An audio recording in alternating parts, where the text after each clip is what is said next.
हम बात करते हैं पासपोर्ट की। पासपोर्ट के बारे में बहुत सारे लोगों की इंक्वायरी आती हैं कि हमें पासपोर्ट बनवाना है। थोड़ा सा डिस्कशन करते हैं इस बारे में। पासपोर्ट क्या होता है, कहाँ पर रिक्वायरमेंट है, कैसे बनेगा, क्या डॉक्यूमेंट्स लगेंगे, इसके बारे में अभी यहाँ पे थोड़ी सी चर्चा करेंगे 5 मिनट्स की अप्रोक्स। ठीक है। बेसिकली पासपोर्ट जो होता है इंडियन गवर्नमेंट की तरफ से एक डॉक्यूमेंट्स होता है जो आपको विदेश में यात्रा करने में मैंडेटरी होता है।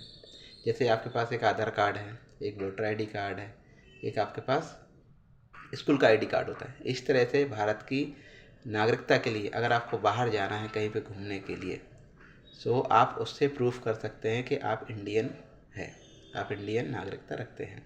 आपके पास कोई दूसरा डॉक्यूमेंट्स नहीं चलेगा बाहर जाने के लिए। किसी भी कंट्री में आपको कभी जाना है, चाहे आप स्टूडेंट्स हैं, वहाँ मेडिकल के लिए जाना है, घूमने के लिए जाना है, या अपने फैमिली रिलेटिव्स आपके बाहर रहते हैं फॉरेन देश में, जैसे दुबई, सिंगापुर, अमेरिका, लंदन वगैरह, वहाँ पे कभी आपको जाना है तो वहाँ के लिए पासपोर्ट मैंडेटरी है।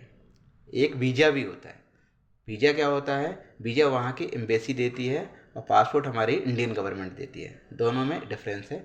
वीज़ा के बारे में हम आगे बात करेंगे। पासपोर्ट जो होता है इंडियन गवर्नमेंट आपको इशू करती है। इसके लिए आपको कुछ डॉक्यूमेंट्स चाहिए।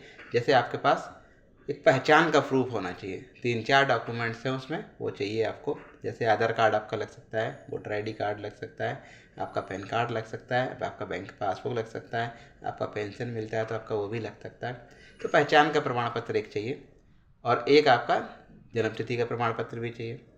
बर्थ सर्टिफिकेट हो सकता है, पैन कार्ड हो सकता है। बर्थ सर्टिफिकेट्स भी इसमें हो सकता है, दोनों में, आईडी प्रूफ में भी, एड्रेस प्रूफ में भी। जैसे छोटे बच्चे होते हैं तो उसमें दोनों का वो चल जाता है, अगर आधार कार्ड नहीं है तो। अदरवाइज दोनों आपको अलग अलग हैं तो देना पड़ेंगे। इसके अलावा आपको एक एजुकेशन सर्टिफिकेट्स भी देना पड़ता है कि आपने कहाँ तक स्टडी किया हुआ है। आपका जो भी ग्रेजुएशन किया है, 10th किया है, 12th किया है, मास्टर्स किया है, उसमें से आपको देना पड़ता है आपका सर्टिफिकेट्स, वो भी रिक्वायरमेंट रहता है। इसके अलावा आपको अगर अर्जेंट में जाना है, तत्काल में जाना है, तो आपके पास 3 डॉक्यूमेंट्स सेम होना चाहिए। जैसे आपके पास आधार कार्ड होना चाहिए, वोटर आईडी कार्ड होना चाहिए, और या तो ड्राइविंग लाइसेंस होना चाहिए या फिर पैन कार्ड होना चाहिए। 2-3 डॉक्यूमेंट्स आपके पास सेम होना चाहिए अगर आपको तत्काल में चाहिए तो। अगर नॉर्मल में चाहिए तो 2 डॉक्यूमेंट्स से काम हो सकता है। कभी कभी बैंक की पासबुक भी आप एड्रेस प्रूफ में दे सकते हैं अगर वोटर आईडी कार्ड में कुछ दिक्कत है तो। ठीक है, ये आपको देख के डॉक्यूमेंट्स में हम बता देंगे कि आपको कौन से डॉक्यूमेंट्स देना है। आज हमारे एक गेस्ट हैं, कस्टमर्स हैं, उनका पासपोर्ट आ गया है, और अभी मैंने स्टेटस पे लगाया था कुछ देर पहले। आई थिंक आपने देख लिया होगा, नहीं देखा है तो कोई बात नहीं, आपको मैं इन्फॉर्मेशन के लिए बता देता हूँ कि हमने बहुत सारे पासपोर्ट से अप्लाई किए हैं और वो आ जाते हैं। कहीं कहीं पे किसी के डॉक्यूमेंट्स में प्रॉब्लम होती है, वो हम पहले ही बता देते हैं कि इसमें आपकी ये प्रॉब्लम है, चाहो तो आप अप्लाई कर सकते हैं, अदरवाइज इसको करेक्ट कराइए, उसके बाद आप अप्लाई करिए। एक इसमें फैक्टर उसको होता है पुलिस वेरिफिकेशन का। पुलिस वेरिफिकेशन आपको ही हैंडल करनी पड़ेगी। पुलिस वेरिफिकेशन हम नहीं हैंडल कर सकते उसमें, क्योंकि लोकल पुलिस स्टेशन से आपके पास व्यक्ति आते हैं और आपसे क्वेश्चंस पूछते हैं, आप क्यों जाना चाहते हैं, डॉक्यूमेंट्स चेक करते हैं प्रॉपर। वैसे आपके डॉक्यूमेंट्स पासपोर्ट ऑफिस में जब आप विजिट करेंगे वहाँ भी वेरीफाई हो जाएंगे, फिर भी पुलिस डिपार्टमेंट्स अपने तरीके से वेरीफाई करती हैं कि इनका कोई प्रॉब्लम्स तो नहीं है, लीगल प्रॉब्लम तो नहीं है, कोई केस तो नहीं है, कोई इनका फ्रॉड का तो नहीं है, कहीं ये भाग तो नहीं रहे हैं, कोई इनका क्रिमिनल्स तो नहीं है, ये सारा चेक करते हैं।